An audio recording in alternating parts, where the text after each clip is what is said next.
There are many times throughout America's past where if one event either went differently or didn't happen at all, the course of history would be unrecognizable. And this obviously applies to all of history as well. The Newburgh conspiracy, which led to the Newburgh Address by George Washington, can be considered one of those events. Most of us have probably never heard of this moment, yet this address given by George Washington set America on a whole new course. What was the Newburgh Address? Why was it necessary or important? How different would America look if this never happened? All of this will be discussed today. Hello everybody, my name is Adam, and this is the US History Unlocked podcast, where we look at historical events, people, places, and facts that relate to the United States. As always, if you ever have anything you'd like discussed on the show, an idea you think might fit well, feel free to leave a comment and we may look into it in a future episode. Now, before we get into the Newburgh Address, it's important that we understand the state of America at the time. The address and conspiracy took place in 1783 at the very end of the Revolutionary War. So let's look at what built up to this event. The war started in 1775, although you could say the revolution started earlier. So before the address in 1783, the Continental Army and the British Army had been fighting for around 8 years. The British Army was obviously better trained, better equipped, had more money than the Continental Army. However, George Washington understood that the revolution would live on if his army didn't surrender. So although he wasn't really the best tactical commander, he knew when to flee, which allowed for the army to live to fight another day. Also, the Continental Army often did not have equipment nor money compared to the British Army. Sickness was always rampant in the army. Soldiers didn't have proper clothing. They weren't always well fed, and they often went unpaid, which is a big point for today. This is largely in part due to the Continental Congress, both because they didn't always take action to assist the army and because they didn't have the funds to support the army.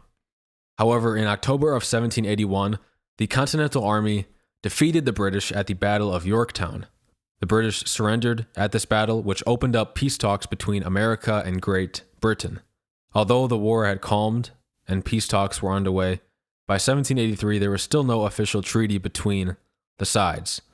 Since the war was basically over at this point, the Continental Army was going to be disbanded, and soldiers were worried that they wouldn't get the back pay they were offered, which was now from the Confederation Congress instead of the Continental Congress because the Articles of Confederation were ratified in 1781. Military officers were also promised in 1780 that they would get a lifetime pension of half their pay after they were discharged, but this law was put on hold in 1782. So in December of 1782, a good number of officers under Henry Knox petitioned to the Confederation Congress about this issue. Since this was signed by so many officers, and also under Henry Knox, the petition, it couldn't be ignored by Congress. There was a statement in this petition that seemed like a threat. It said, quote, "Any further experiments on the Army's patients may have fatal effects." One officer who was heavily in favor of this petition was General Horatio Gates, who had aspirations to overtake Washington as commander of the Army. Now, in short, Congress wasn't getting any act passed. During this time of tension, George Washington said he would not use the Army to threaten the Confederation Congress, and Henry Knox said the same thing, although he was associated with the first petition, but he still maintained that the Army would not be used to threaten Congress. In February of 1783, rumors began to spread that a treaty between the U.S. and Great Britain was near completion, and this heightened the tensions, as that meant that the soldiers and officers might soon be discharged, still without any back pay or pension. And this brings us to the Continental Army situated in Newburgh, New York, which is about 70 miles north of New York City. On March 10th, 1783, a letter began circulating in the camp, which was written by Major John Armstrong Jr., although this wasn't known at the time. The contents of this letter, it emphatically called upon the Army to send Congress an ultimatum for their back pay and pension. Washington got a hold of this letter and he called a meeting of the officers for March 15th. Now, in Washington's call for a meeting, it seemed like he wouldn't be present at the meeting. Washington said that the meeting would be presided over by a senior officer and that Washington would request a report of the meeting. So by all accounts, the officers understood that George Washington would not be at this meeting. So March 15th comes, and the meeting takes place in a building on the camp. Horatio Gates opens the meeting, but then George Washington enters the building and he asked to speak. Now remember that Gates was in favor of the conspiracy, but he and all of the officers had no idea that Washington would show up. So Gates relinquished the floor to Washington. He then gave a short speech, which is now known as the Newburgh Address.